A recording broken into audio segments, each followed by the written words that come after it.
Vamos, hermanos, a entrar en la meditación de su palabra. Evangelio de San Lucas, capítulo 18. Amén. Leo a partir del verso 18. Un hombre principal le preguntó diciendo: Maestro bueno, ¿qué haré para heredar la vida eterna? Jesús le dijo: ¿por qué me llamas bueno? Ninguno hay bueno sino solo Dios.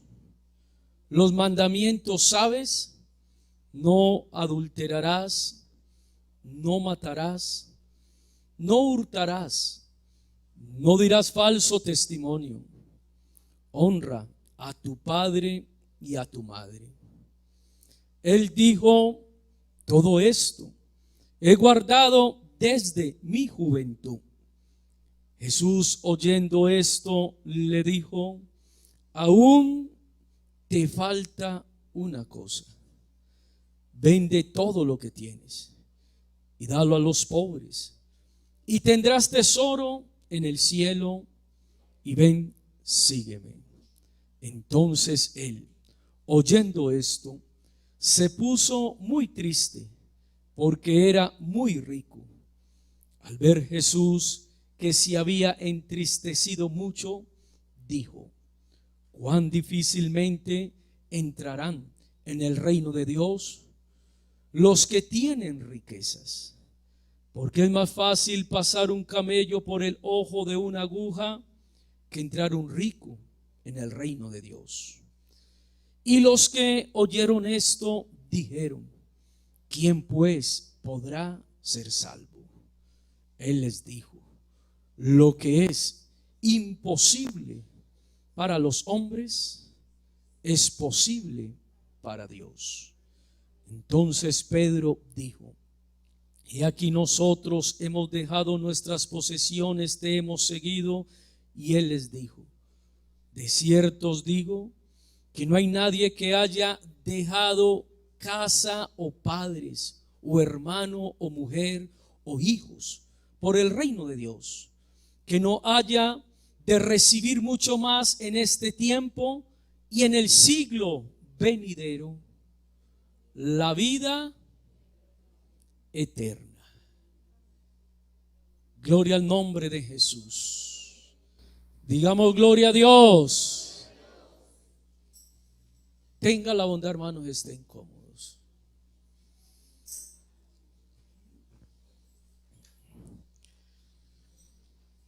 Eliminando impedimentos. Ese es el tema que quiero que estudiemos en esta noche en el nombre de Jesús. En el capítulo 13 del Evangelio de San Juan, o de San Lucas mejor, del verso 23, allí se registra que alguien le dijo a Jesús: Señor, ¿son pocos los que se salvan? Escuche la respuesta del Señor. Él les dijo: primero, esforzaos ¿a qué? A entrar por la puerta angosta. Porque os digo que muchos procurarán entrar, ¿y qué va a ocurrir? Y no podrán. Oiga, interesante esto. Uno querer hacer algo y no poder. Desear algo y no alcanzarlo. Hay cosas, hermanos, que no es simplemente el deseo, el sentimiento, el anhelo. Hay cosas que se requiere más que querer algo. Se requiere, hermanos, esforzarnos para tomarlo. Cuando leemos la historia que nos presenta Jesús en ese capítulo 18, un hombre principal. Así que hay una persona que, según el contexto, un principal es aquel que tiene conocimiento o como mínimo hace parte de un colegio eclesiástico llamado Sanedrín, que es donde estaban fariseos y escribas. Quien dirigía el Sanedrín era el sumo sacerdote, porque era el grupo de aquellos intérpretes. Por eso se le llama principal, intérpretes de la ley. A ese grupo de principal, la Escritura nos presenta un hombre que el Señor lo llama por su nombre. Y es poco de los principales que la Escritura registra su nombre, como es Nicodemo. San Juan capítulo 3. Usted observa que ese pasaje nos dice que un principal llamado ¿cómo? Nicodemo, maestro, así lo llama Jesús. ¿Eres tú maestro de dónde? De Israel, porque los principales eran los doctores, los maestros. Usted recuerda que Pablo, hablando de su conversión, en la defensa que él hace de su apostolado, de su ministerio, él presenta unas credenciales para decir: bueno, yo soy judío, maestro de Israel, en cuanto a la ley irreprensible, quien me preparé al lado del principal maestro que es Gamaliel. Y en el primer concilio, precisamente, cuando llevaron a Pedro frente a los principales, quien presidió ese concilio era Gamaliel. La autoridad que tenía el pueblo en cuanto a los maestros. Por eso cuando Gamaliel habla, amén, frente a aquel grupo de principales que están reunidos porque no saben qué hacer con el apóstol Pedro, el mismo Gamaliel tiene que decir: bueno, nosotros tenemos conocimiento que se levantaron en otro tiempo otros que dijeron ser algo, y por ahí se levantó un tal Teudas, después un tal Judas, y menciona a otros. Pero ellos murieron y ese movimiento se desvaneció. Así que si esto es de los hombres, si esto que predican estas personas es de los hombres, esto se va a desvanecer, va a terminar también. Pero si esto es de Dios, no sea que nosotros estemos luchando en contra de Dios. Y los hombres que estaban en el concilio, al escuchar las palabras de este principal Gamaliel, amén, tuvieron a bien sus palabras. En el diálogo de Jesús con Nicodemo, cuando el maestro le enseña la palabra, la importancia de nacer de nuevo. Y hay allí un juego de palabras. Lo primero que le dice Jesús es: para ver el reino de Dios hay que nacer. Pero luego le dice, para entrar hay que nacer de agua y del Espíritu, porque una cosa es ver y otra cosa es entrar. Los hombres quieren ver el reino de Dios, pero no quieren entrar en el reino de Dios. Porque para entrar en el reino de Dios hay que esforzarnos para entrar por la puerta angosta. Porque usted puede ver, amén, puede percibir, puede desear. Porque una cosa es ir a un almacén y ver el artículo y otra cosa es entrar y comprarlo. ¿Y cuántas veces uno se oye que a vitrinar? ¿Usted ha ido a vitrinar alguna vez? ¿Sí o no? Las hermanas muy buenas para eso. Llevan al esposo al centro comercial y le hacen el paseo millonario.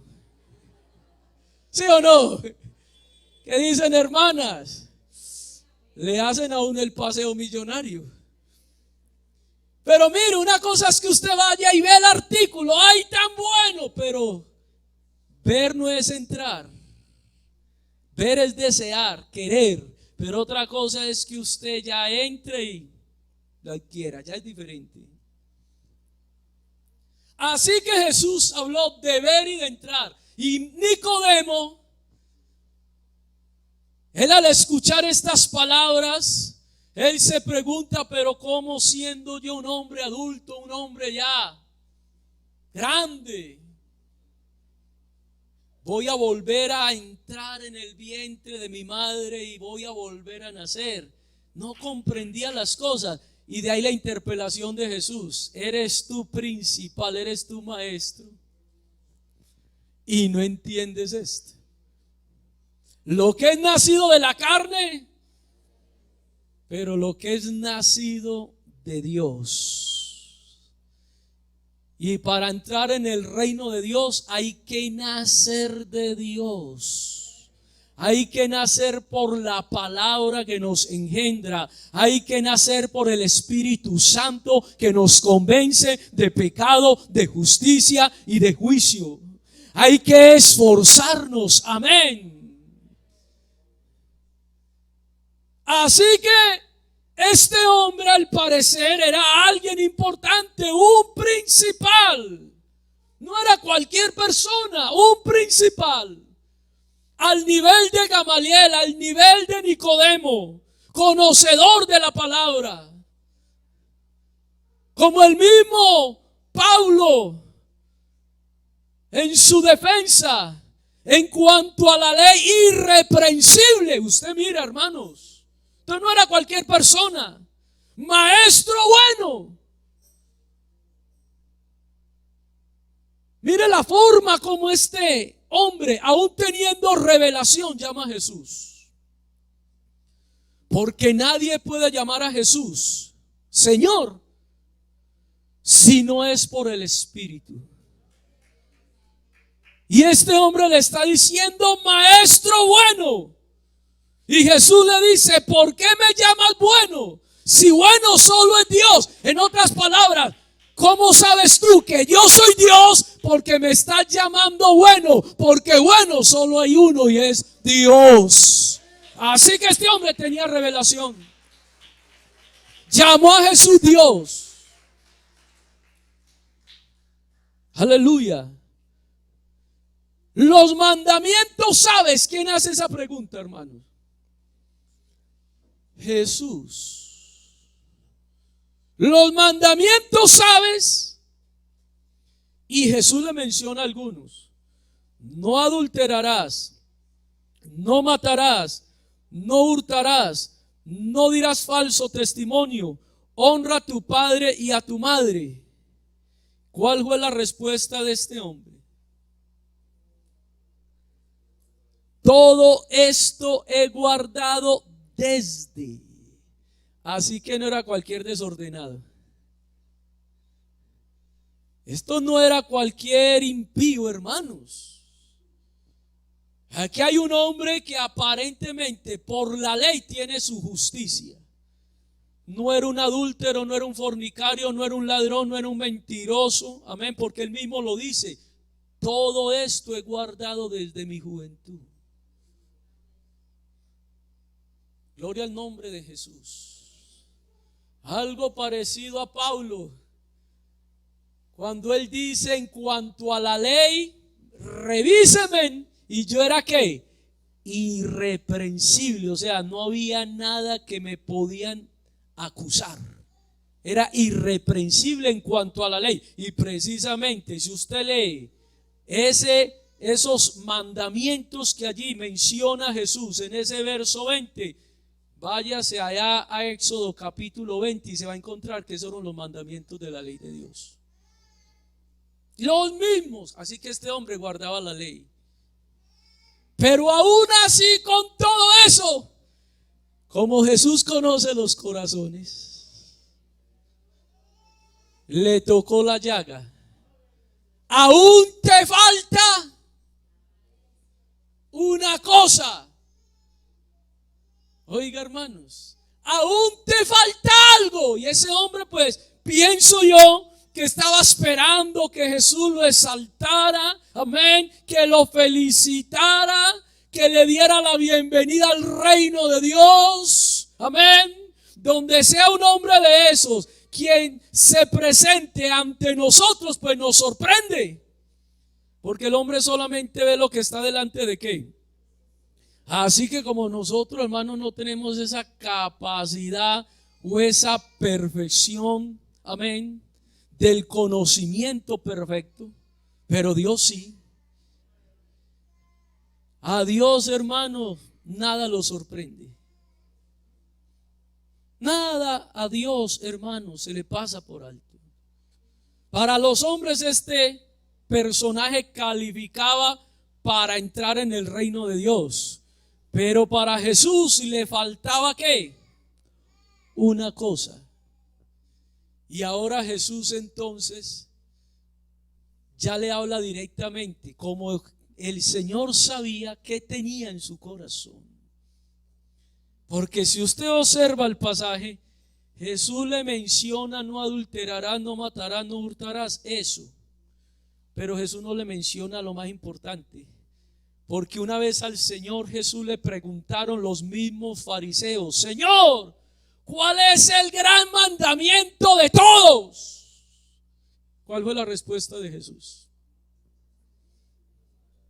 El gran mandamiento: amarás al Señor tu Dios con todo tu corazón, con toda tu mente, con todas tus fuerzas, y al prójimo como a ti mismo. Esos dos mandamientos resumen: no adulterarás, no matarás, no hurtarás, no dirás falso testimonio. Resume la ley y los profetas. Y usted observa que Jesús omitió aquí ese mandamiento. Eso era lo que le faltaba a este hombre, porque cuando Jesús le dice: ve y vende todo lo que tienes y dalo a los pobres, bajó la cabecita y salió y se fue, porque su corazón no estaba puesto en Dios, sino en ¿qué? En las riquezas. ¿Sí ve por qué Jesús no le menciona ese mandamiento? Eso era lo que le faltaba. Aún te falta una cosa. Pero Jesús, para no mencionárselo, lo que hizo Jesús fue que él mismo lo comprobara por sí mismo qué necesitaba hacer para entrar en el reino de Dios. Porque la pregunta de este hombre es: maestro bueno, ¿qué haré para heredar la vida eterna? ¿Qué tienes que hacer? Amar al Señor con todo tu corazón, con toda tu mente, con todas tus fuerzas. Amén.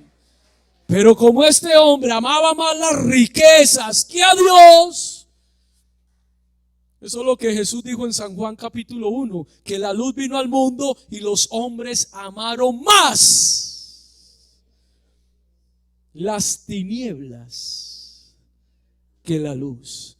Así que agachó su cabeza y salió y se fue. Amén. Y ahí es donde el maestro dice: gloria al nombre de Jesús.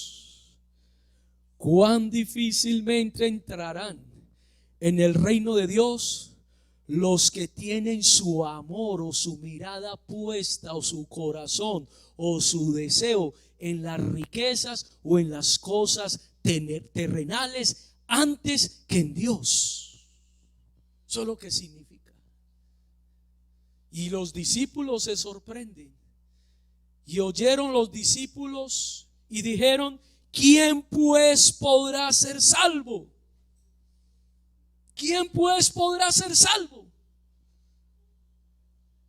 ¿Quién pues podrá ser salvo, hermanos?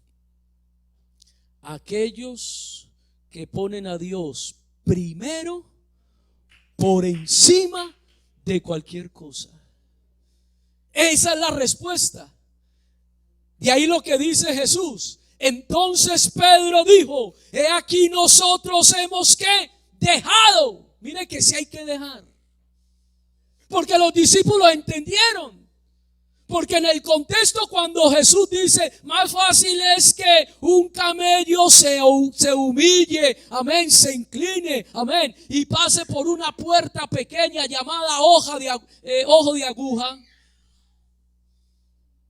que un rico o alguien que tiene su mirada, su corazón puesto acá, se despoje y se humille para agradar a Dios. Así que los discípulos entendieron el mensaje, porque el contexto en el cual el Señor les habló era un contexto conocido para ellos. Y ahí es donde Pedro dice: Señor, nosotros que hemos dejado ¿qué? Todo. ¿Y qué han dejado? Ahí dice: he aquí nosotros hemos dejado posesiones y te hemos seguido. Hemos dejado casa, padre, hermano, mujer, hijos, por el reino de Dios. En otras palabras, ese dejar no es abandonar. Vea, hermanos, yo puedo dejar esta Biblia aquí, pero yo sé que está aquí. Y cuando la necesite, yo la busco. Eso es dejar. Pero otra cosa es que yo dejé este libro por allá y nunca más me acuerde de él. Eso es abandonar. Muy diferente dejar, abandonar. Los discípulos, aunque dejaron las cosas, no abandonaron. Porque cuando se le enfermó a Pedro, su suegra, hasta llevó a Jesús para que la sanara. Otro la deja morir, pero Pedro quería la suegrita. Usted tiene que querer la suegra. Vea, hermano, yo amo tanto la suegra de mi esposa. Yo amo mucho a esa mujer. ¿Por qué ríes? ¿Verdad? Yo amo mucho la suegra de mi esposa. Ay, mi suegra también. Digamos gloria a Dios. Una cosa es dejar y otra abandonar. Y por eso Jesús, amén, le dice a Pedro: aquellos que han dejado, o sea, no que han abandonado, sino aquellos que han puesto primero a Dios. Amén. Porque la palabra no se puede contradecir. Si la Biblia dice: honra a tu padre y a tu madre, no es abandonarlo, pero por causa del reino de Dios, primero es el Señor antes que mi casa, que esto, que lo que sea. Eso es lo que dice la palabra del Señor. Primero. Porque si usted no es capaz de poner a Dios de primero, usted no es digno del reino de los cielos. Usted coloca primero a los hombres que Dios, no es digno del reino de los cielos. Si coloca primero las riquezas que el reino de Dios, no es digno del reino de los cielos. Si idolatra a un personaje, un hombre o cualquier cosa, porque ahí dice, cualquier cosa, no es digno del reino de Dios. Gloria al nombre de Jesús. Así que Dios nos llama, hermanos, a eliminar impedimentos. Este hombre, hermanos, su impedimento no era que se había guardado desde su juventud, que ¿de qué le sirvió? No adulterar, no fornicar, nada de eso, porque si perdió lo más grande, el reino de los cielos. Uno sí tiene que saber elegir prioridades. Aleluya. ¿Sabe que la palabra del Señor dice, Primera de Corintios capítulo 9 verso 24? Mire lo que está diciendo allí la palabra. ¿No sabéis que los que corren en el estadio, todos a la verdad que corren, pero uno solo qué? Y dice, corred de tal manera que lo obtengas, porque todo el que lucha, de todo se abstiene. Ellos a la verdad para recibir una corona corruptible, pero nosotros una ¿qué? Incorruptible. Así que yo de esta manera corro, no como a la aventura, no, a ver qué ocurre, no. De esta manera peleo, no como quien golpea al aire, no, sino que golpeo ¿qué? Mi cuerpo. Porque si alguno quiere venir en pos de mí, niéguese ¿qué? Comience con negarse a sí mismo. Tome su cruz y siga al Señor. Hay cosas, hermanos, que hay que negarnos. Aunque todo me es lícito, no todo. Y aunque todo me es lícito, no me dejaré ¿qué? Dominar de las cosas.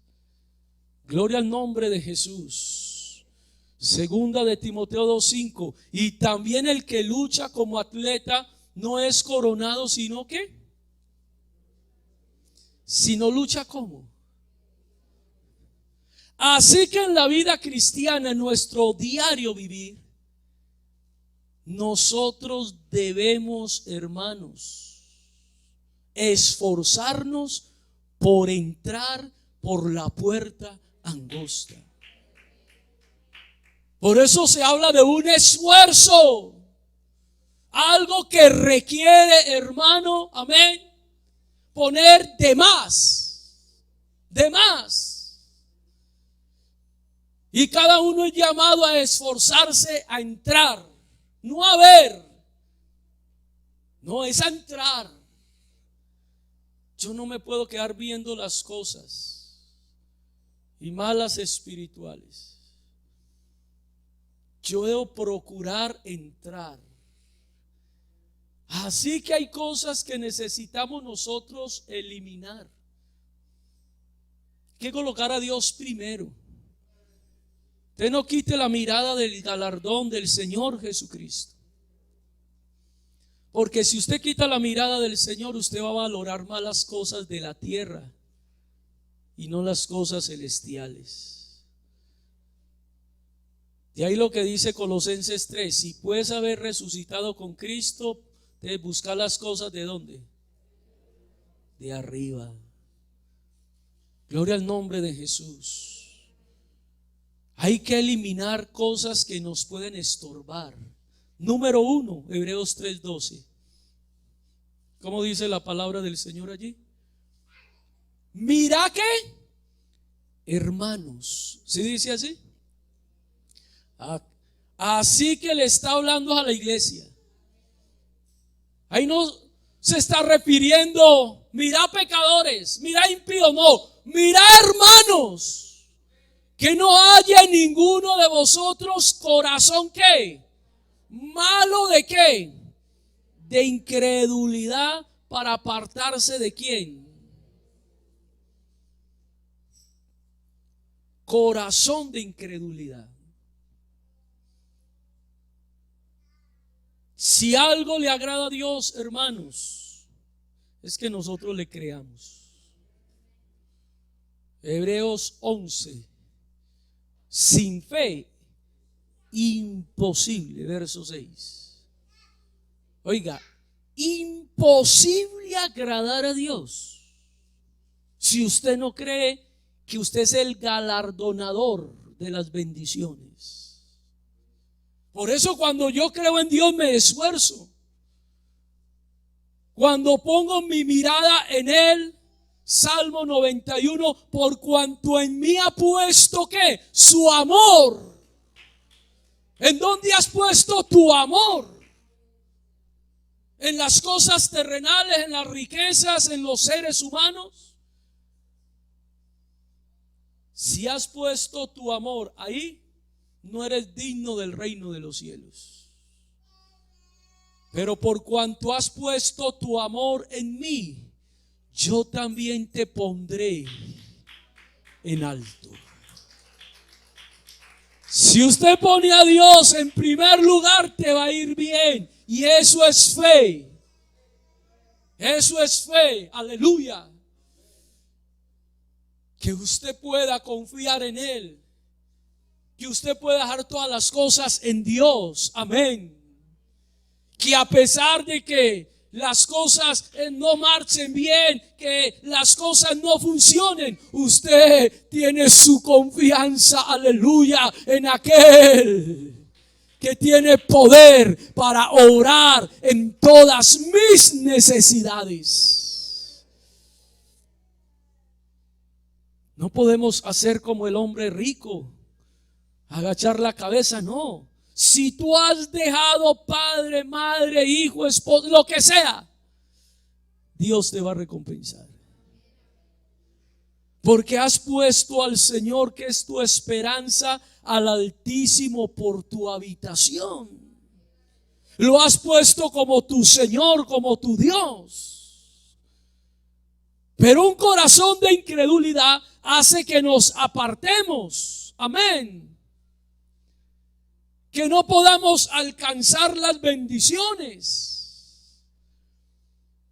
También nos dice la palabra del Señor ahí en el verso 12, no solamente habla de corazón de incredulidad, sino que en el verso 19 de ese capítulo habla, y vemos que no pudieron entrar a causa de ¿qué? No pudieron entrar. Y aquí hay que esforzarnos, ¿es para qué? Para entrar. Santiago 1:8 habla falta de decisión. Un impedimento que hay que eliminar. Falta de decisión. El hombre de doble ánimo es ¿qué? Inconstante en todos, no en unas cosas, todos sus caminos. El que dice hoy sí, pero mañana dice no, y lo hago, y luego dice no lo hago, y me arrepiento, y luego dice ya no me arrepiento, es semejante a las olas del mar que son arrastradas de un lugar a otro. O sea, viene acá y luego viene acá, y uno no sabe si sí o si no. Inconstante. Y el verso 8 del capítulo 4, Santiago dice: acercaos a Dios y Él se acercará a vosotros, y pecadores, limpiad las manos, y vosotros los de doble ánimo, purifique su corazón. O sea, afírmese, en otras palabras. Gloria al nombre de Jesús. ¿Sabe que en la palabra del Señor, Lucas capítulo 14, yo he llamado este pasaje la parábola de las excusas? Y hay que eliminar las excusas.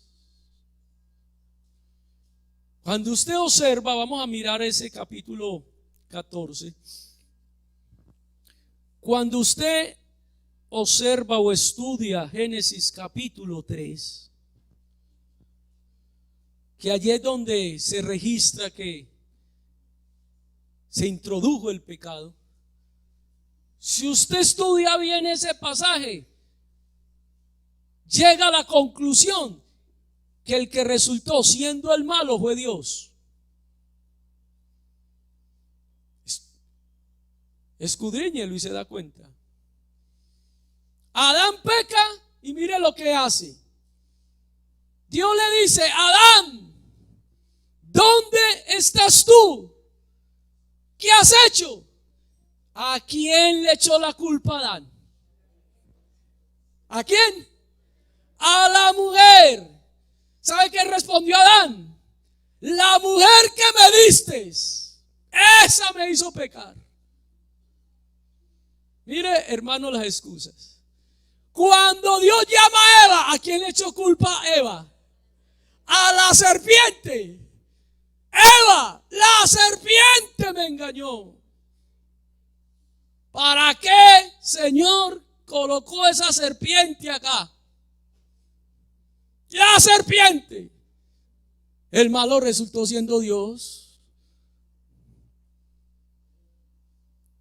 Y este pasaje de Lucas 14 es lo mismo.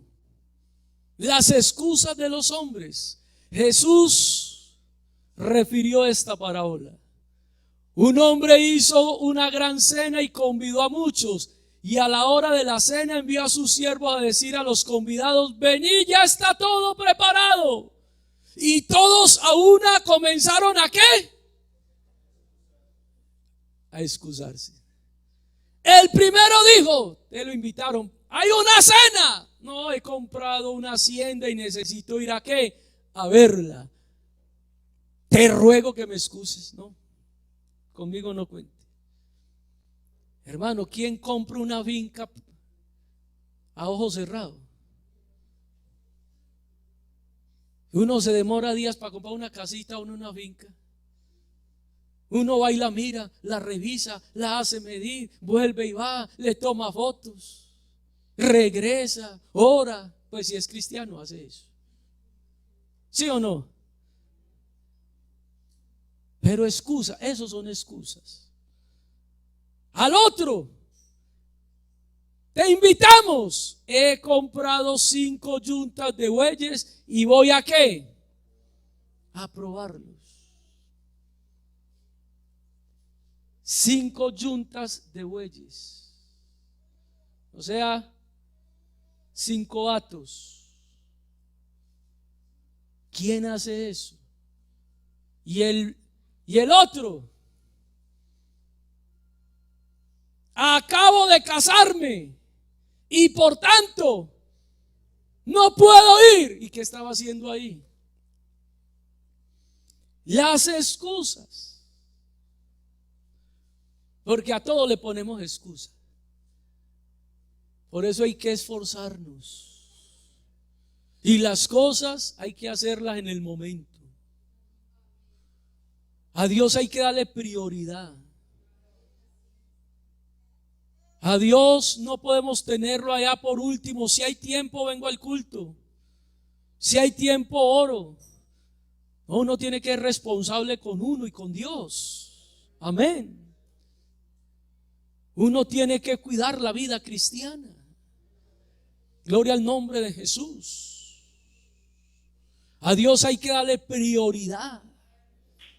Claro que hay que trabajar, hay que estudiar, hay que hacer una cantidad de cosas, pero también tiene que estar Dios. Así que Dios no puede ser, hermano, allá lo último, si puedo, si hay tiempo, si hay un espacio. No, organice su día, organice las cosas, pero saque el tiempo exclusivo para Dios y que nada ni nadie le separe ese espacio y ese tiempo para tener comunión con Dios. Hay que darle prioridad a Dios. Y si es la salvación, no hay que dejar la salvación para otro día. Si oyeres hoy, esfuércese. Ponga a Dios primero. Y entre. Porque os digo que el padre de familia un día va a salir. ¿Cierto que así dice esa parábola? Va a cerrar la puerta. Y después de que el padre de familia se levante y cierre la puerta, ya no la abre nadie. Es como la puerta está abierta, amén. Esforzaos a entrar por la puerta angosta. Y preocupémonos y démosle prioridad a las cosas. Que Dios sea lo primero, hermanos. Si Dios está en primer lugar, amén, lo demás va a marchar bien. Dele a Dios lo que es de Dios y al mundo y a los hombres lo que es de ellos. Pero a Dios dele lo que es de Dios. Sírvale, ámelo, sígale, haga la voluntad de Dios primero. Él tiene la preeminencia de todas las cosas. Y lo demás, hermano, el reino de Dios y su justicia, y lo demás, ¿qué?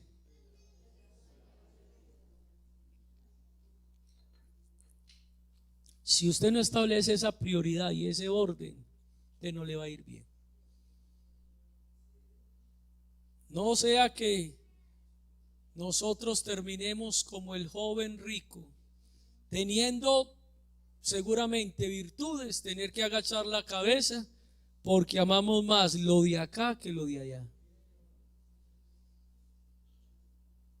Qué bueno es uno entregar su vida a Cristo con fe, con confianza y permitir que Dios nos guíe y que cumpla su voluntad. Y de seguro que cuando yo creo en Dios, amén, y tengo la capacidad de confiar en Él, Dios se encarga de lo que sea. De lo demás.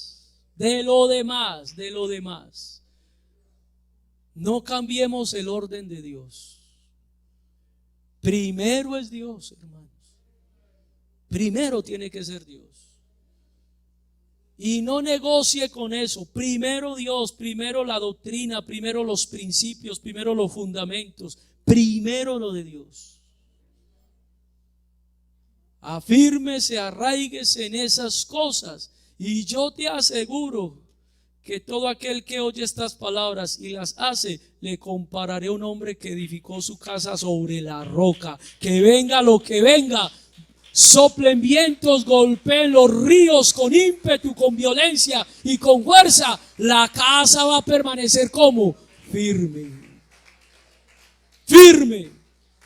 Porque el que sustenta y el que sostiene mi vida y todo lo que se mueve alrededor mío es Dios. No soy yo el que sustento las cosas, es Dios quien sustenta mi vida. Mi suerte, dice David, tú sustentas mi suerte. Aleluya. Deje las cosas en Dios primero, hermano, y va a ver que todo lo que emprendas, que dice Josué capítulo 1, y todo lo que emprendas te va a ir bien. Seremos como ese árbol del Salmo 1, plantados junto a corrientes de agua viva que da su fruto a su tiempo, su hoja no cae y todo lo que hace, Dios lo va a bendecir.